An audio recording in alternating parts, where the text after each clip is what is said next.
Hai nakama One Piece, gimana petualangan kalian? Sebelum kita melanjutkan petualangannya, jangan lupa kasih dukungan like, komen, dan subscribe. Terima kasih dan selamat berlayar. Hingga chapter 1066, berbagai macam misteri tentang Seraphim belum terungkap oleh Eiichiro Oda.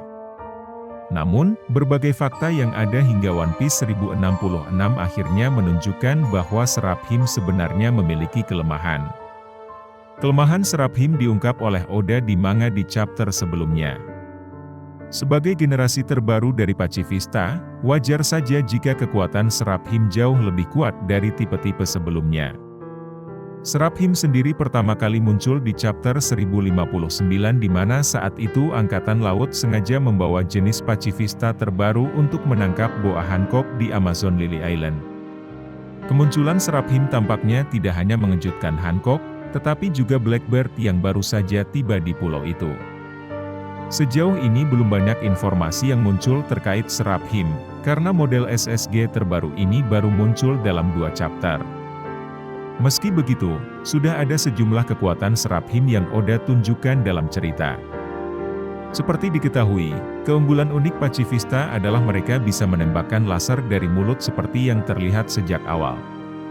Seraphim juga memiliki kemampuan menembakkan laser, tetapi ada sejumlah perbedaan.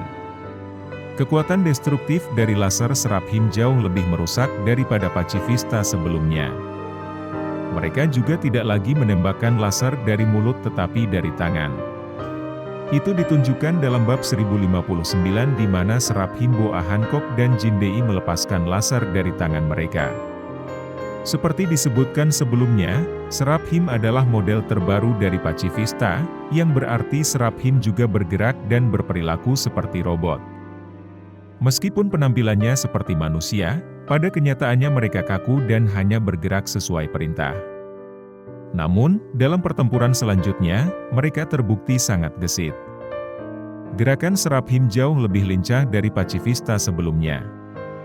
Contoh nyatanya adalah ketika salah satu Seraphim yang mirip Mihawk mencoba menyerang Blackbeard. Serangannya benar-benar tidak biasa di mana dia menyerang dari jarak dekat. Ini adalah hal yang langka sebelumnya di mana Pacifista sebelumnya jauh lebih kaku. Kemudian contoh terbaru adalah bagaimana Seraphim Jinbei menyerang Sanji dan anggota topi jerami lainnya. Meskipun benar bahwa sampai bab 1066 pertempuran Seraphim belum banyak diperlihatkan. Namun, ada beberapa petunjuk tentang daya tahan Seraphim yang berada di luar pemahaman manusia. Contohnya adalah mereka tahan terhadap serangan buah iblis Blackbeard dan Boa Hancock. Terbukti di chapter 1059 di mana Seraphim Mihawk dan Hancock tidak terpengaruh oleh kekuatan kedua buah iblis tersebut. Kemudian di chapter kemarin diperlihatkan bagaimana Seraphim Jinbei bisa dengan mudah menahan serangan Sanji.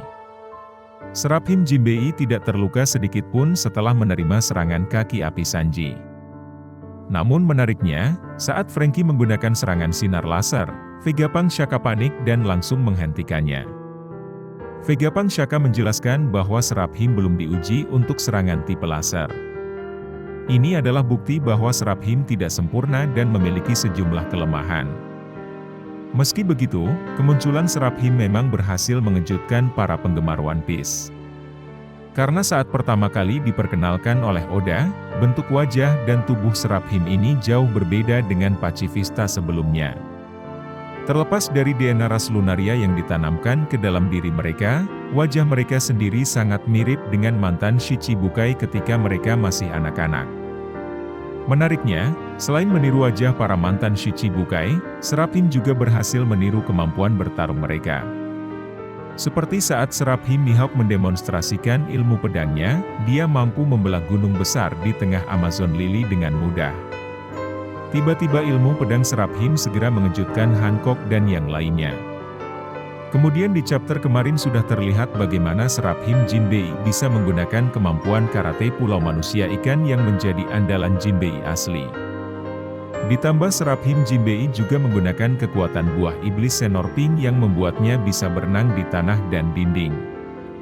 Semua ini adalah bukti bahwa Seraphim adalah bentuk Pacifista yang sempurna dan tertinggi. Sayangnya, hingga saat ini masih belum ada penjelasan bagaimana Vegapunk melakukan hal tersebut. Tapi semua ini pasti ada hubungannya dengan faktor garis keturunan dan DNA yang diambil dari mantan Shichibukai, ras Lunaria, dan lain-lain.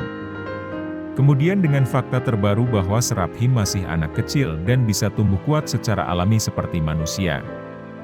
Namun, mereka tetap berbahaya ketika mereka dewasa, karena ketika mereka masih anak-anak, Seraphim ini memiliki kekuatan yang cukup besar.